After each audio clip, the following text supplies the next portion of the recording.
যে ফ্ল্যাটে ডেকে নিয়ে হত্যা করা হয়েছিল আনোয়ারুল আজিমকে, সেই ফ্ল্যাটের সেপটিক ট্যাঙ্ক থেকে মিলল দেহের খণ্ডিত অংশ। বিস্তারিত দেখুন সম্পূর্ণ ভিডিওতে। কলকাতার যে ফ্ল্যাটের সংসদ সদস্য আনোয়ারুল আজিমকে খুন করা হয়েছেন, সেই ফ্ল্যাটের সেপটিক ট্যাঙ্কে তল্লাশি চালানো হয়েছে। তল্লাশি শেষে সেপটিক ট্যাঙ্ক থেকে অনেকগুলো দেহের খণ্ডিত অংশ উদ্ধার করা হয়েছে।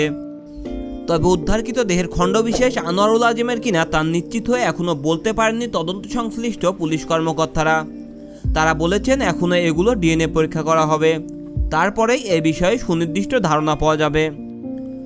আলোচিত এই হত্যাকাণ্ডে ঢাকা ও কলকাতায় গ্রেপ্তারকৃত ব্যক্তিদের জিজ্ঞাসাবাদে পাওয়া তথ্যের ভিত্তিতে পুলিশ জানিয়েছেন, আনোয়ারুল আজিম 12 মে কলকাতায় যাওয়ার পরের দিন ফাঁদে ফেলে তাকে ওই ফ্ল্যাটে নিয়ে হত্যা করা হয় এবং আলামত মুছে ফেলার জন্য তার দেহ টুকরো টুকরো করে চারদিকে ছড়িয়ে দেওয়া হয়েছে।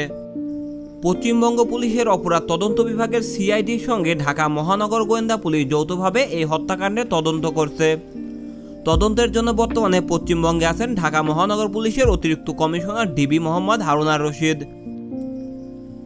মঙ্গলবার কলকাতার নিউ টাউনের সঞ্জিতা গার্ডেন্সের ওই ফ্ল্যাটের পানি নিষ্কাশন নালা ধরে সেপটিক ট্যাঙ্কের তল্লাশি চালানো হয়।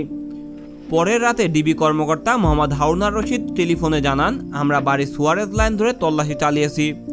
পরে সেপটিক ট্যাঙ্কে অনেকগুলো মাংসের টুকরা পেয়েছি। কলকাতায় অবস্থানরত ঢাকা ডিবির কর্মকর্তারা সকালে সেখানকার পুলিশকে সঞ্জিতা গার্ডেন্সের সেপটিক ট্যাঙ্ক ভেঙে তল্লাশির অনুরোধ জানান। পরে কলকাতা পুলিশ এই ব্যবস্থা করে দেন। ঢাকার তদন্ত সংশ্লিষ্ট একটি সূত্রে জানা যায়, আনোয়ারুল হক খুনের ঘটনায় ঢাকার মামলায় গ্রেপ্তার হওয়া 3 ব্যক্তিকে জিজ্ঞাসাবাদে লাশ খণ্ড খণ্ড করার বিষয়টি এসেছে।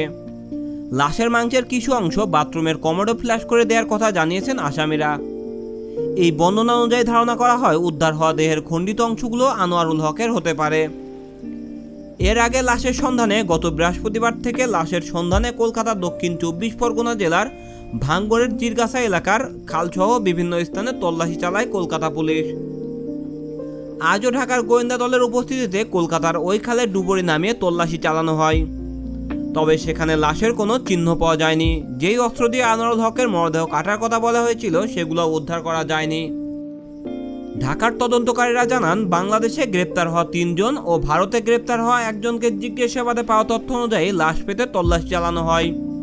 আজ কলকাতা পুলিশের দুর্যোগ ব্যবস্থাপনা গ্রুপের ডিএমজি সহায়তা দেহাংশ খোঁজা হয়। বাগজোলা খালের 2 পাশ থেকে মাছ ধরা জাল ফেলে চলে তল্লাশি। খালটি প্রশস্ত হয়, নৌকায় চড়ে জাল ফেলেও খোঁজা হয় লাশ। ঢাকার ডিবি কর্মকর্তা মোহাম্মদ হারুনার রশিদ বলে, গ্রেপ্তারকৃত ব্যক্তিদের জিজ্ঞাসাবাদে পাওয়া তথ্যগুলো আমরা যাচাই বাছাই করেছি। কলকাতা পুলিশের সঙ্গেও আমরা তথ্য বিনিময় করেছি। এর মধ্যে আশা করছি ইতিবাচক ফল পাওয়া যাবে।